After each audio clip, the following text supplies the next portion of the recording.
did that. Anyway, so last class we completed few shlokas from the first chapter. I think about 7 shlokas we completed. So let's just go through the recap of the 7th shloka and then start today's class. 7th one was Asmakam tu Vishishtaye Tan Niboda Dvijottama Nayaka Mama Sainyasya Sangnartam Tan Bravimite. So before I continue, hope you are all following the Gita book in your hand and going through the shlokas. That way, so silently read with me. So then in that shloka, Arjuna expresses few names, important leaders of the Pandava army. And then now in the previous shloka he did that. Now he wants to name the leaders of his army. So he wants to do that so that he can compare and contrast the strength between the two armies. So he says, Hey Dvijottama, hey Guru Dronacharya, you are a Brahmin. You are the best among the twice born. So know the names of the great warriors on our side also. They are the leaders of our army, and I am going to introduce them for your information. And that's what he mentioned in the shloka. And in today's shloka, he is going to mention the names of the great warriors in his army. So let's go through that. Number 8. Bhavan Bhishmascha Karanascha Krupascha Samitinjayaha Ashwattama Vikaranascha Saumadattis Tataivacha. Now he gave few names from his side. So who are the best warriors on his side? He says, Bhavan, you are the first one I'm mentioning. You Guru Dronacharya, and then Bhishma, Karna, Krupa, and then the other leaders, Samitinjaya means the one victorious, Ashwattama, Vikarna, Somadatti, and a few others also. They are all the great people in our army. So Duryodhana, by mentioning these names, Duryodhana is the Rajakumara, crown prince. So he starts naming the best warriors who are all fighting on his side. So this shloka is specifically mentioning few names as we went through: Drona, Bhishma, Krupa, Karna, Ashwatthama, all those things. Vikarna and Somadatta. So these are all distinguished great warriors who are known for their greatness, and they are in their own right, they are great. So Duryodhana, by listing their name, he is trying to reassure himself, both to his Guru Dronacharya, to himself, about the strength of his army. Who are all great people, so that I can rely on them, and they are going to help me in winning this war. So we already know who is the Drona. Drona was a great archer. Bhishma, no need to even talk about it. Such a great, great warrior. So also Karna. Karna was learned from Parashurama, and he was a great warrior too. And Duryodhana is highlighting other warriors also here by naming a few of the other people. Let me just try to mute other people. Please, everybody mute yourself. That way I don't have to do this and get distracted by myself. Let me see who is that which is making the noise. I don't see anybody, but okay. Anyway, so he listed Karna, Dronacharya, Bhishma, all those people, but he is highlighting Krupacharya also.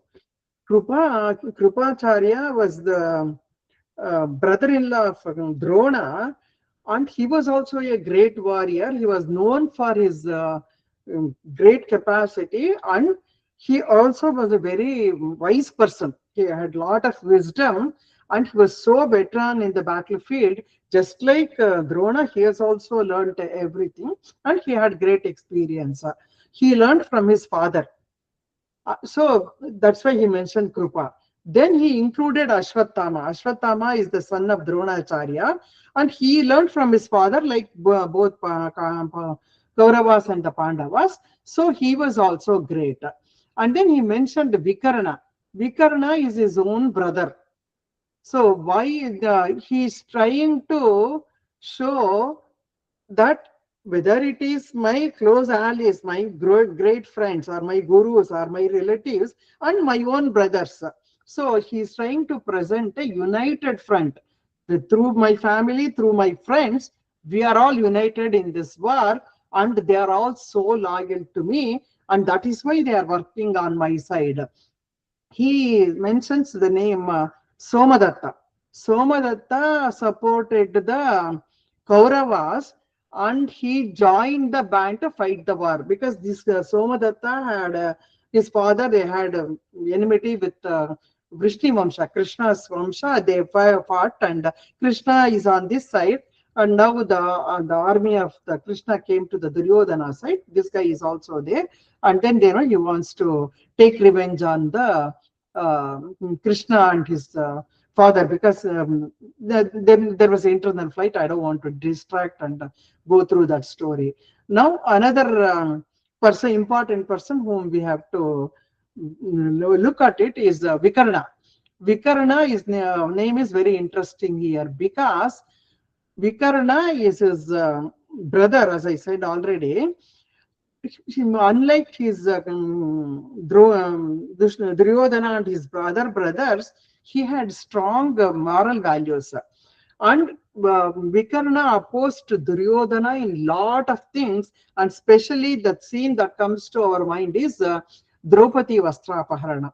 When Karna, Duryodhana, Dushyasana, Shakuni, they're all involved in Draupadi Vastrapaharana, openly in the Sabha, this Vikarna opposes his own brother and all the evil things he is doing with his friends. So, openly, even though he opposed Duryodhana, but he is standing in this battlefield in the Kurukshetra war, showing his sense of duty, sense as a Kshatriya, what I should do. My family, my army is fighting, I should be part of that one. So Duryodhana specifically mentions the name of this Vikarna, trying to impress his guru that, see, even though he opposes me, he is also on my side. He is working for me, and see how our family is united. So externally, Duryodhana is trying to portray the strength of his army. But internally, he is trying to regain his own composure, because sarcastically, what did he do? He made a comment to his guru Dronacharya that, you taught this Drishtadyumna and all, look at them, he is standing against you, and you gave the skills, and he is using that skills against you, and all these Pandavas you taught them, and they are standing against you. So he made all bad comments. Now, to compensate on that one, and also about his doubts about the unity and loyalty within his own army, within his own people, he is saying all those things. So he is praising the warriors, highlighting their strength, and how much they have won in the previous battles. So it shows his dependence on those great warriors, as well as his own vulnerability. So particularly, he is very much concerned about Bhishma's known love towards the Pandavas, because he always had soft corner, because they were always good, on the good side. They were dharmic people, and they were following the elders' instructions, and they led a good life. So Bhishma, being a dharmika purusha, he had more affection towards the Pandavas, so that he wants to show to Bhishma also that, I know you love them very much, you have the soft corner, but look, you are on our side, and these people are also there So you better show your affection to us also and wage the right war. So that is why he mentioned all these things. Now let's move on to the next shloka, number 9. अन्ये च बहवः शूराः मदर्ते त्यक्तजीविताः नानाशस्त्रप्रहरणाः सर्वे युद्धविशारदाः. So he is giving some more adjectives here on the warriors on his side. So he is continuing his small talk to Duryodhana.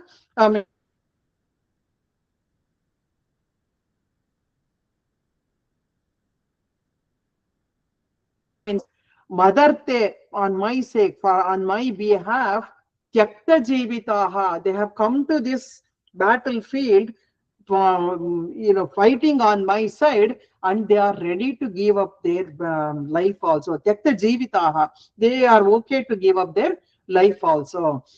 Nana Shastra Praharadaha, all these great warriors, they have varieties of Astra and Shastra. We will understand that in this shloka.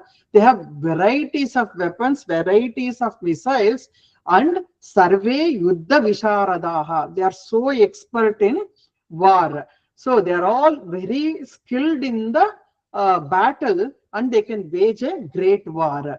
So by doing this, what Duryodhana is doing is he is trying to continue to strengthen his own confidence. He, because he is Adharmi, he has his own doubts, and because of that, his inner strength is not great. So to show his own, improve his own confidence, and to the teacher Drona, he is emphasizing the strength. He is showing the dedication of his great warriors. So he says that there are so many brave heroes, great heroes, who are ready to sacrifice their lives for my sake. All of them are so skilled and they are so equipped with varieties of astra and shastra. So what this statement reveals is it's more about Duryodhana's own insecurity. Why he has to say all those things? They are already standing there in the war. They are ready to fight. Soon everybody will know who is great, who is not great, who is going to win, who is not going to win. Everybody will get to know. But emphasizing on their strength, he is showing his own insecurity, and he had so much of pride before the war. Now that pride is shrinking. So he wants to depend on the spirit of his army. So that is why he is saying all these things. And the sentence he is saying, Madarte Tyakta Jevitaha, that means they are willing to die for my sake. For me, they are ready to face anything. What does it convey? It conveys a sense of self-importance, because I am so great, they are all working for me, and because of that, they don't even mind losing their life. And he's trying to cover his doubts about their loyalty, because who knows, they are equally relatives and friends to Pandavas also. Are they going to be on my side working loyally, or are they going to not wage the war? When the time comes, they may not do anything, and are they going to support the Pandavas? So that doubt is there in him, and for that doubt he is trying to convince himself, no, they are all my people and they are going to die for me. They will do anything for myself. But what is the reality? The reality is all those great warriors are there in the Yuddha Bhumi not out of love or bhakti, devotion towards Duryodhana. Nobody cared for Duryodhana. They are all so loyal to Bhishma. Bhishma Pitamaha, because of his presence in the army only, he binds all the Kauravas together, all the army forces together, so that, with he being the commander in chief, everybody listens to him and they work for him. So with what Duryodhana is saying is not true, but he is simply talking to show his own importance. So they are willing to die for my sake. it appears as though one thing, already he is in doubt, and he is already predicting the outcome of the war. They are willing to die for my sake. What does it say? That this war I may not win, and if I don't win, means all my warriors are going to be dead, and he is unconsciously foretelling the fate of the Yuddha, what is going to happen. So many of these warriors joined his cause for, as I said, so many reasons. Definitely not for Duryodhana. Some out of obligation, maybe his sambandhis, his wife's side or his other brother's side. So because of that alliance, they had the obligation and they had to come and when Duryodhana approached them, they all have to say yes, and they came and were waging the war on his side. Or the evil Duryodhana did the manipulation also. People were coming on all directions to join this Yuddha. The entire, it was like a world war happening, and if whoever knew either side, they were driving with their army, they were coming in the chariot. This Duryodhana, knowing who is going which side, he kept his spies, like Shalya. Shalya is the brother of Madri, the mother of Nakula and Sahadeva. That Shalya was ditched by this Duryodhana, saying he sends his people saying, yes, yes, come, we want to welcome you. He takes the Shalya and his army to his camp, and then he treats him with so much of food and alcohol and everything, and then he goes and talks to him that you are on my side. You have now you gave me the word that you are going to work on my side. So he was cheatingly took Shalya on his side. So like that, he cheated a lot of other people also, by sending the spies and not knowing those people, because of the word given to him, they started working on the Duryodhana's side. So some through alliance, some through manipulation. Still, Duryodhana says that they are all working for me because of they care so much, they love so much for me, they care for my leadership. So he is only talking about himself, ahankara, self-centered man, and he is not knowing what is going to happen in the Yuddha. So, and the other word that we have to notice here is Nana Shastra Praharanaha. Nana Shastra Praharana. So, what it means is there are so many warriors here who have varieties of missiles. So, Shastra. Shastra means a weapon. Weapon means, you are holding in the hand and then you are fighting. For example, Krishna has Sudarshana Chakra that he is holding in the hand. Bhima and Duryodhana, they have the Gada in their hand. So, Gada Yuddha. It is done with some weapon in their hand, and then that is called as the Shastra. Whereas Praharanaha means Astras. What is Astra? Astra means you will not have it in your hand. You, do tapas, asking some particular devata about getting some particular astra. For example, Karna. What did Karna do? He did the tapas, and Indra came and gave the Shakti Ayudha for him. That Shakti Ayudha is his, when he chants that mantra, one, he says it will not be with you all the time. That Praharana means, the Astra means, when you need it, you have to do the jhana of that mantra, chant that one. I'm focusing on that devata, that Astra will come to your hand, then you can use it. So, Karna had the Shakti Ayudha, whereas Arjuna had plenty of Astras like that. So many of them, as we go through, we will see. So, Duryodhana is saying that these warriors who are so expert in this Yuddha, they have both Astra and Shastra. That is the meaning of this shloka. Let's move on to the 10th shloka. Aparyaptam tadasmakam balam bhishmabi rakshitam paryaptam tvidametesham balam bhimabi rakshitam. Now he is talking about the two sides of the army, in which who is the important person and how it is protected. He says our army, our side, it is protected, defended by Bhishmacharya. Bhishma Pitamaha, he in Arjuna's mind, that is not sufficient. Bhishma is the leader for us, and that I don't think I'm okay with that. That's not enough for me. Whereas on the Pandava side, Bhalam Bhima Rakshitam, that Pandava army is protected, defended by Bhima, which is more than sufficient to defeat us. So he, in his mind, he's only thinking of losing the battle only, and main his concern is not any of the Pandavas, because both of them learned the Gada Yuddha, and both are expert in Gada.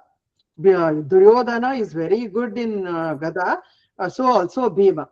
So that side it is Bhima, and this side it's my Bhishma Pitamaha.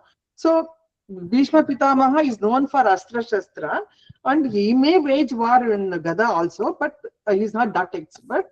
I am the expert one, but I have my own doubts on winning this war. So what Duryodhana is saying in this shloka is, by openly comparing his army to the Pandavas' army, he is saying, my forces, the Kauravas' forces, even though defended by Bhima, by Bhishmacharya, it is not enough. Whereas the Pandavas' army, protected by Bhima, is more than sufficient. It's very powerful.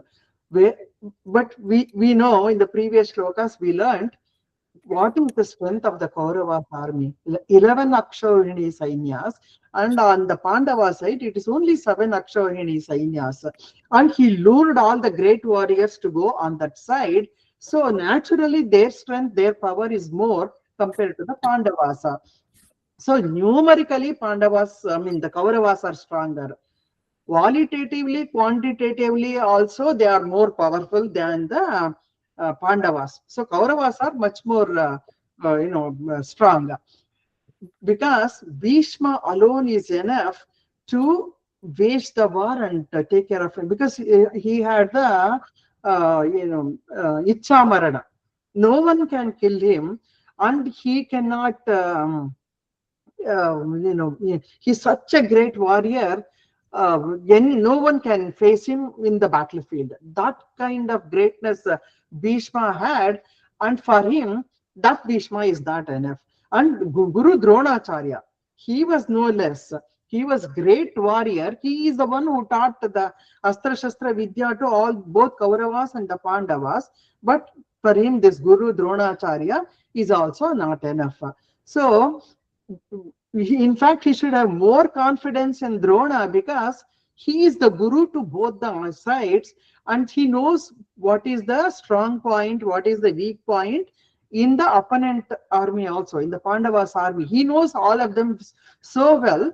So Drona can fight this war greatly with so much of force, knowing the strength of the opponent army.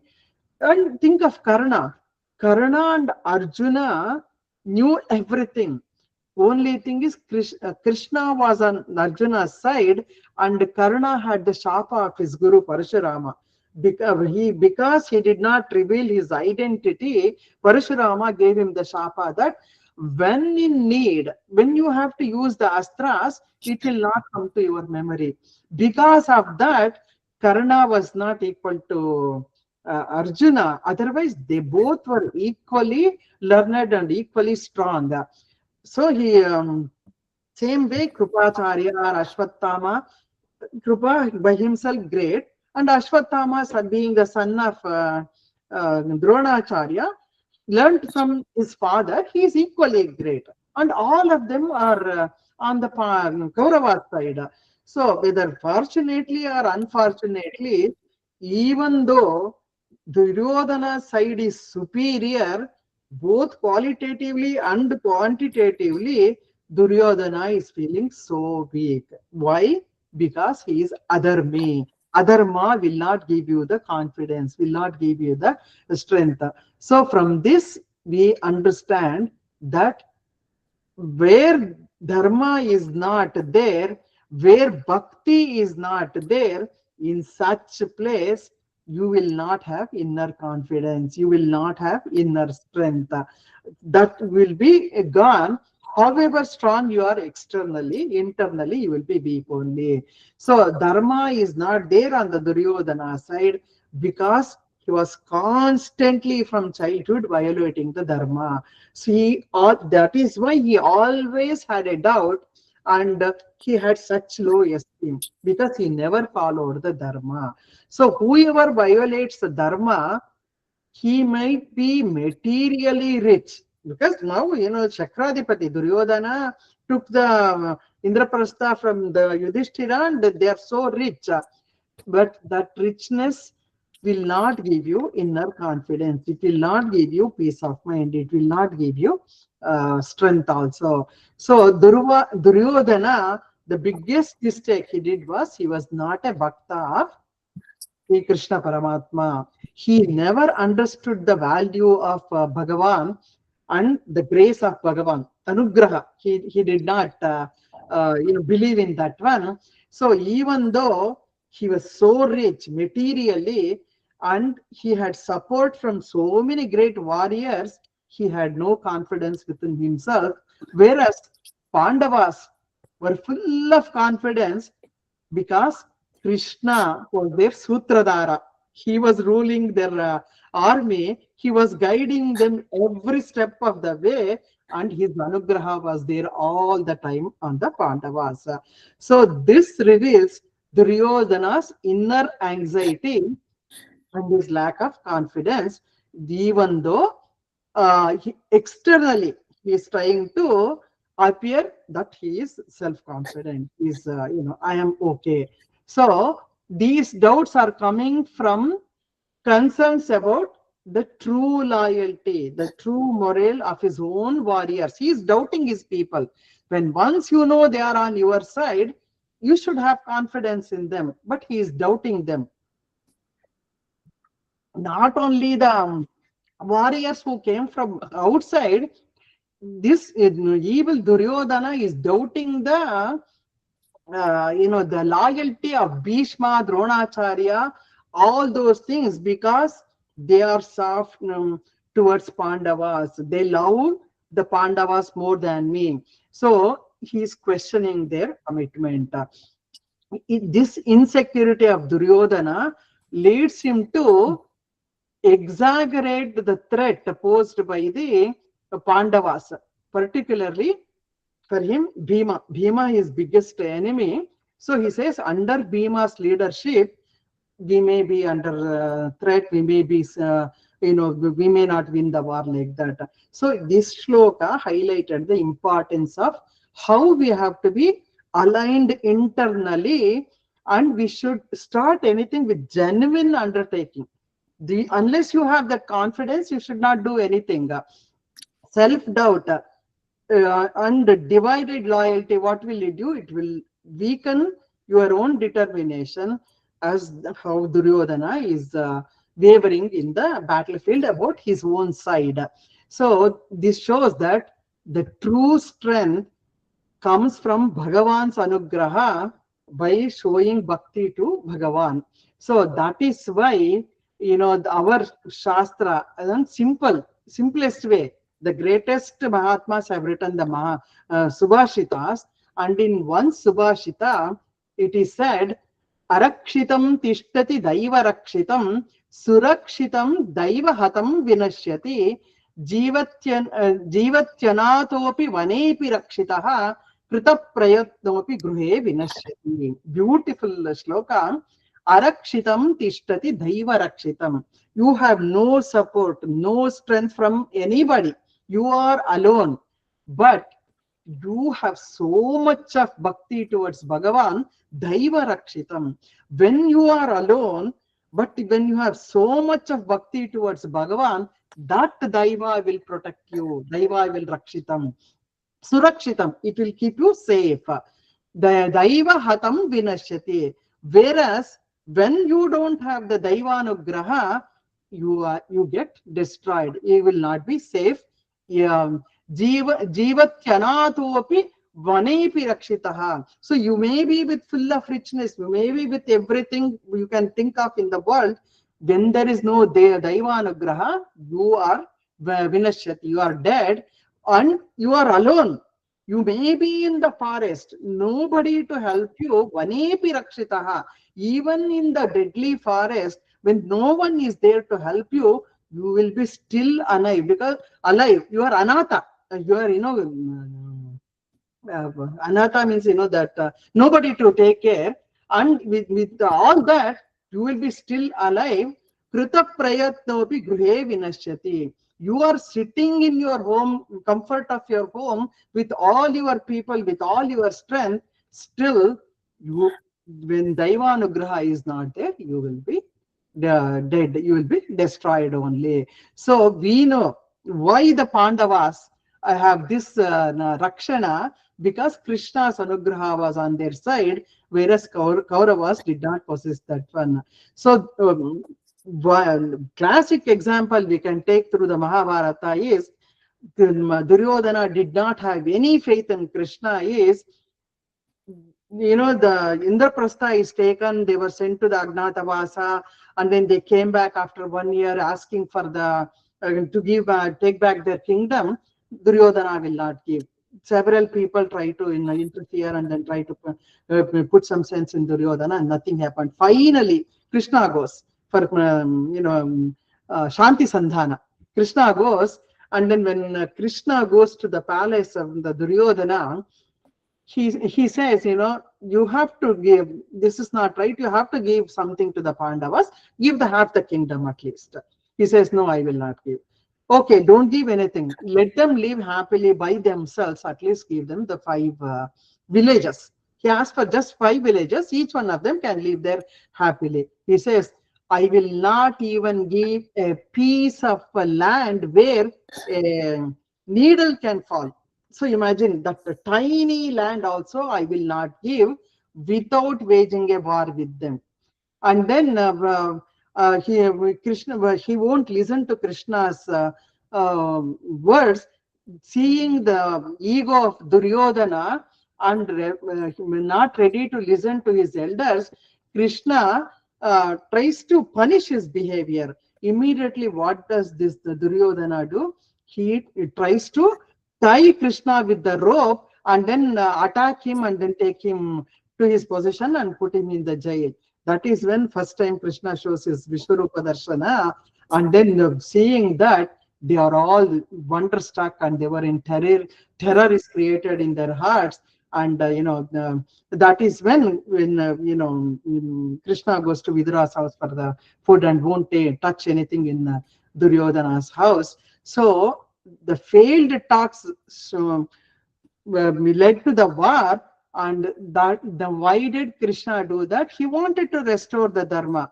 So Bhagavan will not bless adharmi Duryodhana, who tried to tie Bhagavan, who has no faith in Bhagavan, whereas these Pandavas, whatever Krishna were to say, they were ready to accept him, saying, as long as you are on our side, we will do anything you want us to do. So that is why Adharmi Duryodhana had no Bhagavan Anugraha. This one example is enough for us to understand. Like that, he did many, but I just gave you one example. So let's move on to the next shloka, number 11.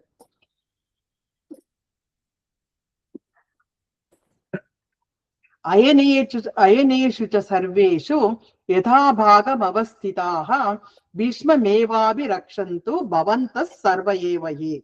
Now another blunder Duryodhana is continuing, saying, not he knows the strength of Bhishma, still he is telling to all his people the commander-in-chiefs in different sections, saying, you staying in your positions, main job for all of you is you have to protect Bhishma alone.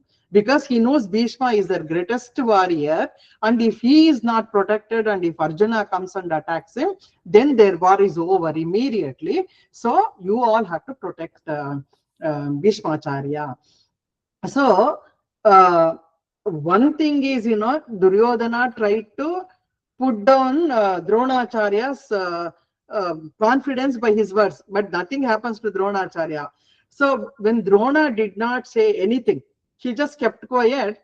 Then, I said so much to this Guru Drona, and he realized, I should not have said all those things to compensate for the criticizing his guru.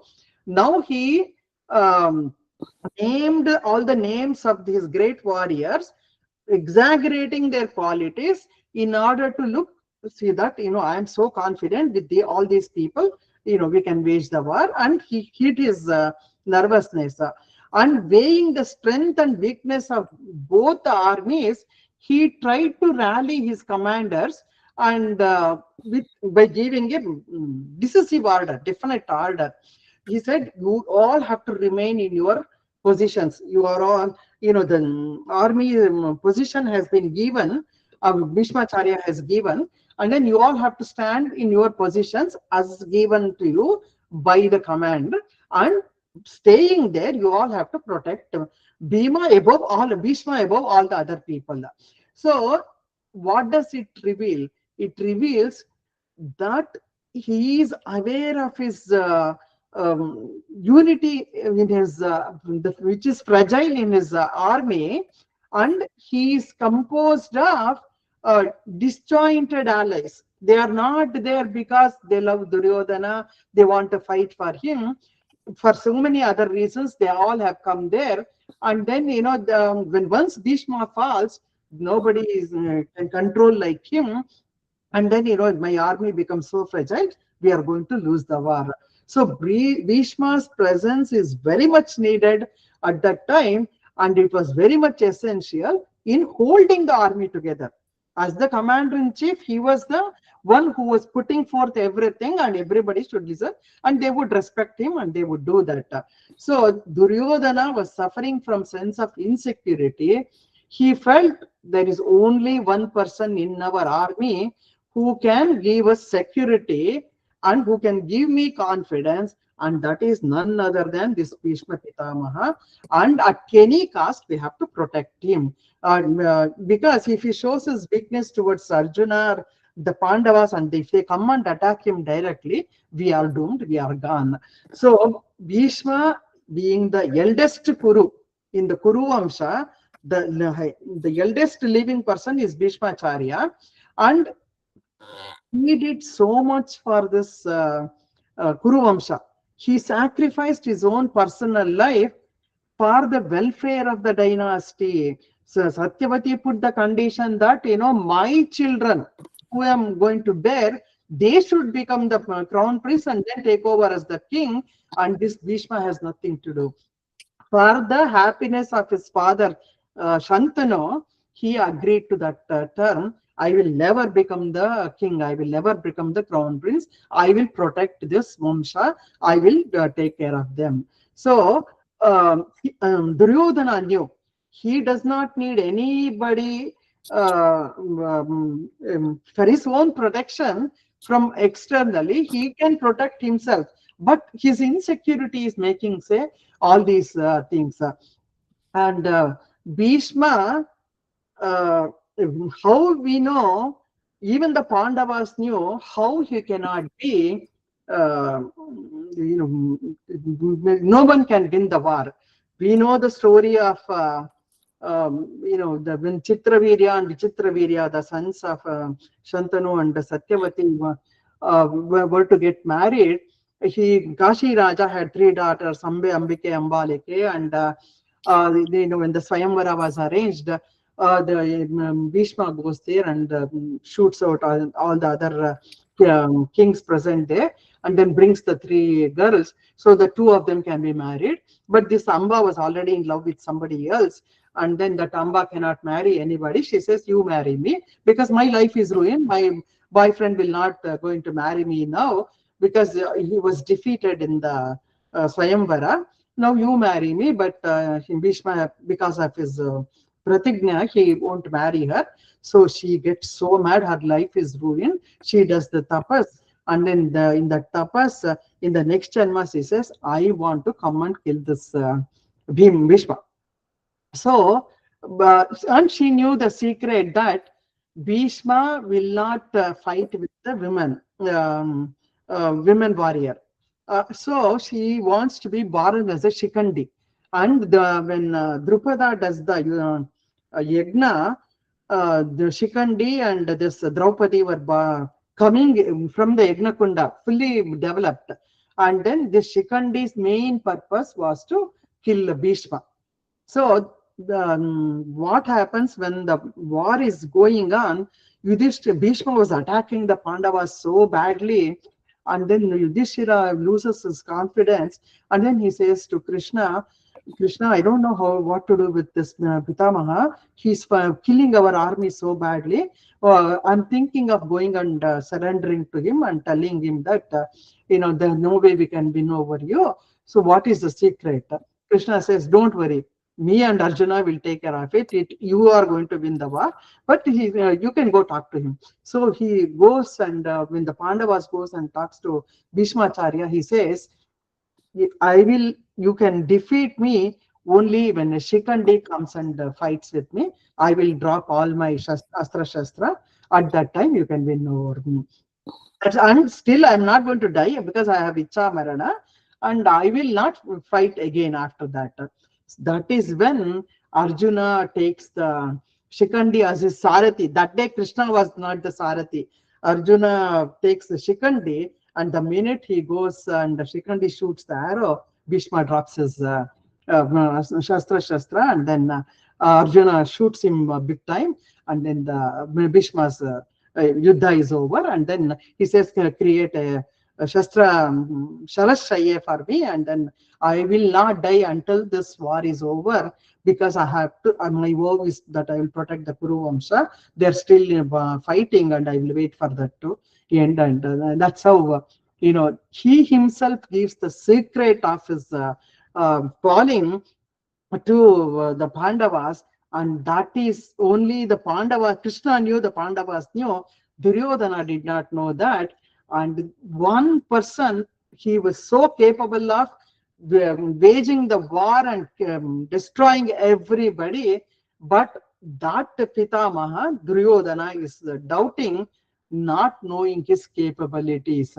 So when once Bhishma falls, the entire Kauravas army falls like a pack of cards.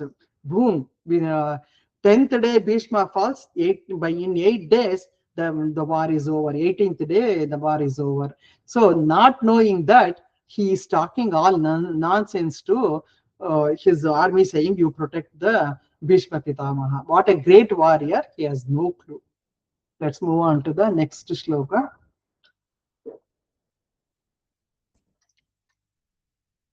Number 12. Tasya sanjanayan harsham kuru vruddha pitamaha simhanadam vinadyochaihi shankam dadvau pratapavan.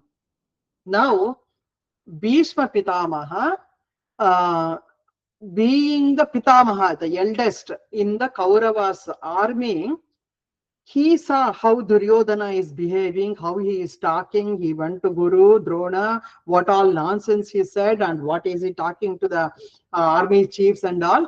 So, to boost his confidence, to cheer up Duryodhana, he starts blowing he's the Shanka, like a lion's roar, where the entire forest will be heard. Like that, Bhishma blows his conch.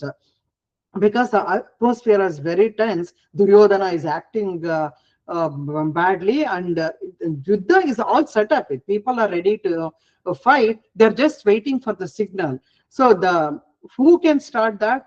the commander-in-chief, the eldest one, only he can start. For both the sides, he is the eldest. So the courageous Bhishma Pitamaha, who was on the Kauravas side, he saw Duryodhana's growing anxiety and how he's spreading the tension to all the Kauravas army. So he decided, if I delay further, this will continue and Duryodhana will lose his brain. And to create the enthusiasm in the army and to give them the confidence, he blows his conch. But whether you blow the conch or not, you should have that inner confidence. Manodhairya, internal confidence is very important. And how do we get that? Only with Ishvaranugraha and when we are on the right path. So if you are not on the side of dharma, the Mahabharata itself says, Yatho dharmas tato jayaha. Where there is dharma, there is victory. So Duryodhana had no dharma, and how can he have the victory? So we saw Duryodhana had no Ishvaranugraha in the previous example, by the example of the Shanti Sandhana done by the Krishna. So Duryodhana was missing that unseen factor, which is Bhagavan's Anugraha. So Duryodhana felt he so hesitant in spite of his material wealth, in spite of his strength. His 11 Akshavini Sainya standing to wage the war, and he had no inner confidence. Bhishma decided to blow the conch, signaling the Pandavas that we are ready. Don't worry about what Duryodhana says or anything. I am here. I am ready to wage the war. So he blows the conch first, and to start the war, which cannot be avoided at any cost at that time, because all the Shanti Sandhana was failed, and he wanted to create the confidence in the mind of the warriors. So that's why Bhishma did that. So he did that, and he noticed that there is disapproval, there is agitation going on inside among the senior warriors, and he recognized that the morale of his side, it is so low, and I have to take immediate action. I have to boost their confidence. So out of compassion for Duryodhana, even though he was adharmi, knowing that having a strategic plan how to wage this war, Bhishma roared like a lion and blew his conch with so much of force. So that was a signal meant to give courage and unity within his army. So this blowing of the conch, then the Pandavas heard that one, and they thought, okay, they are attacking on the first, the attack is coming from their side initially, and we should be ready for that. So because they had so much of confidence in Bhishma Pitamaha. So the sound came from him, from our own Pitamaha, whom we love him so much. So we have to start also. Bhishma's example is what does it teach? The great leaders who have nothing to gain personally, they only try to uplift others' confidence, others' morale. Even in the middle of the conflict, he did that. What does it show? It shows his spirit of duty. I am here to wage the war on this side. My people are not having confidence. I better create that one. So he did that, and that is what Krishna does in the next chapter, showing teaching Bhagavad Gita, which is so important to clarify Arjuna's inner doubt. Let's move on to the next shloka.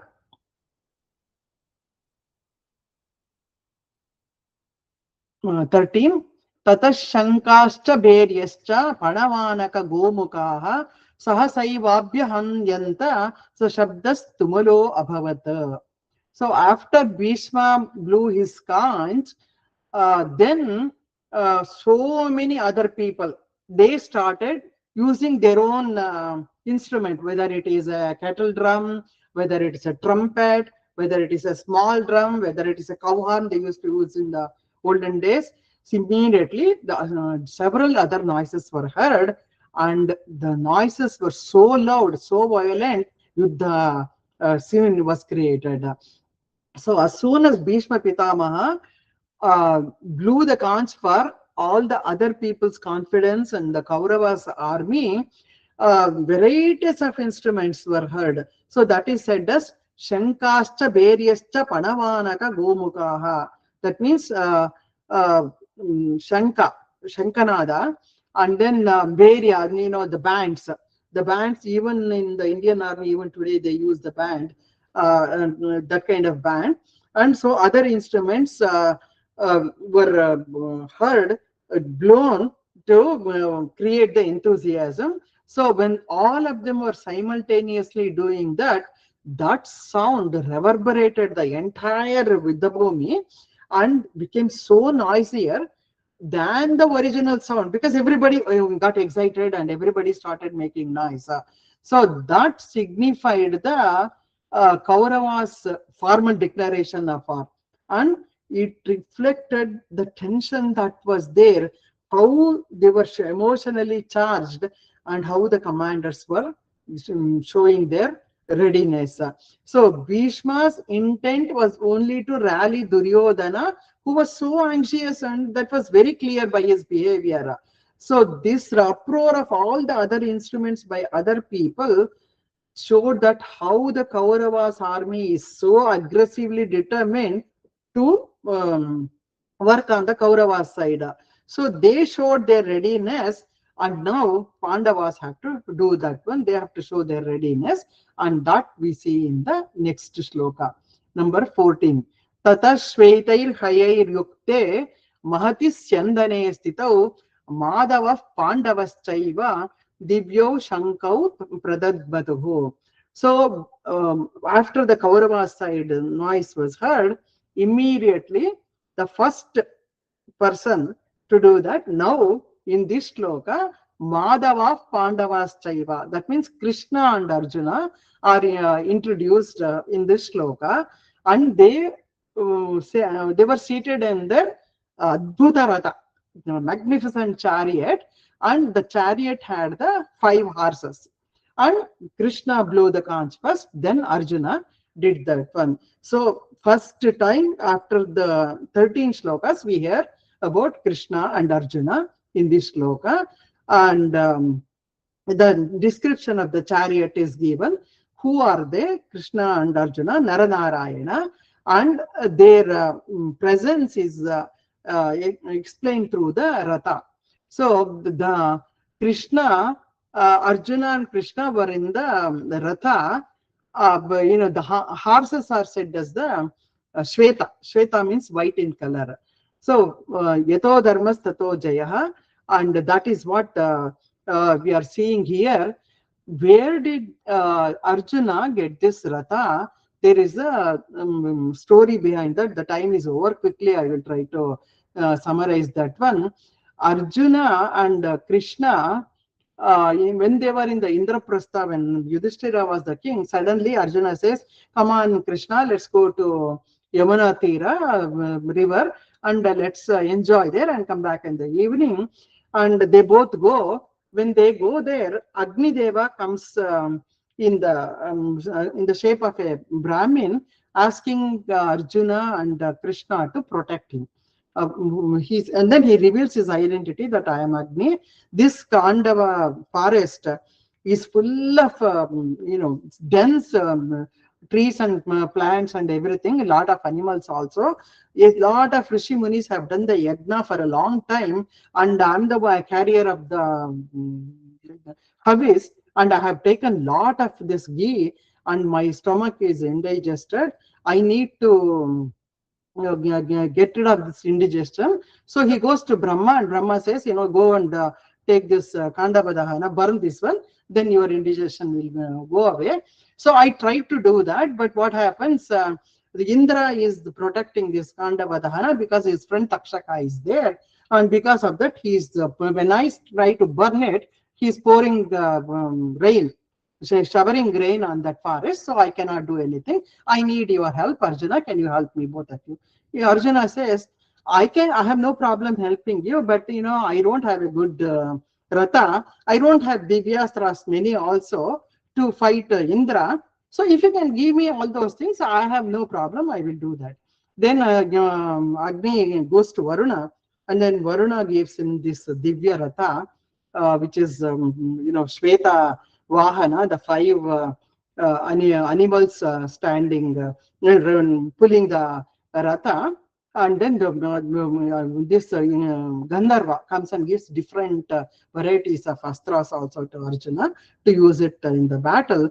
Then Krishna on one side of the forest, Arjuna on the other side of the forest, they both stand, making sure nobody can escape, and Indra cannot shower the rain also, because they were shooting the arrows also. And that is how they make Agni burn the entire forest, because there were a lot of wild animals also, and it was a forest. They needed a land to rule also. They had no land, because the Yudhishthira, the Dhritarashtra did not give them any land, so they have to burn huge forest. So they have to burn that one and make use it for their kingdom. And that's how they get the Divya Astra, and then they get the Ratha also. And Krishna is driving that Ratha in the Yuddha Bhumi, and the four horses in that, they say it represents the Chaturveda, Rig, Sama, and Atharva Veda. And Arjuna and Krishna seated in that one is, Arjuna is Jivatma, Nara, and Krishna is Narayana. So Paramatma, Jivatma, Paramatma sitting in that one and trying to wage the war. And so that is how this is, they got this huge Ratha. And another thing, one more point we have to notice in this one is, Krishna is called as Madhava in this one. He was not addressed as Krishna. So Krishna, Madhava means Madhu, Ma is mother, Lakshmi.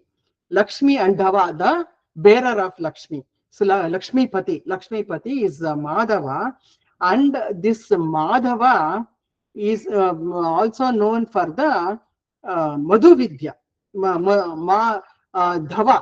So the sweetness is talked about in the Upanishad as the Madhu Vidya. So what is that Madhu Vidya? Atma Vidya. Krishna is the one who gives the Atma Vidya, Upadesha to Arjuna through the Bhagavad Gita. So this Madhava, first time when they are introducing, they are giving the name Madhava here to show that he is the Atma Gnani. Even though taking avatar as a human being, he is that Madhu Vidya Gnani who can give the Gita Upadesha to Arjuna also. And that is how we have to understand this name. And time is over, so I don't want to take one more time.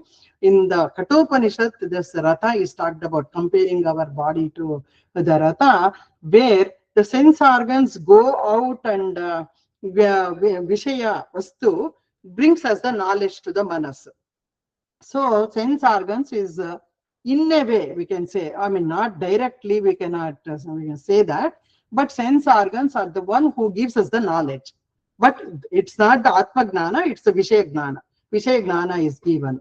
So this Gnana given by the sense organs is the, if we take that as the Gnana, so they are representing the knowledge.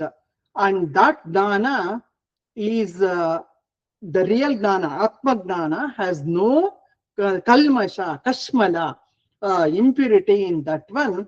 And that Gnana, Krishna is giving that Shuddha Adhyatmika Gnana, which is Shweta. Satvika guna. Satvika is represented by white color. So the horses are are compared to the sense organs. They are white in color, and that whiteness is Shuddha Satvika Gnana.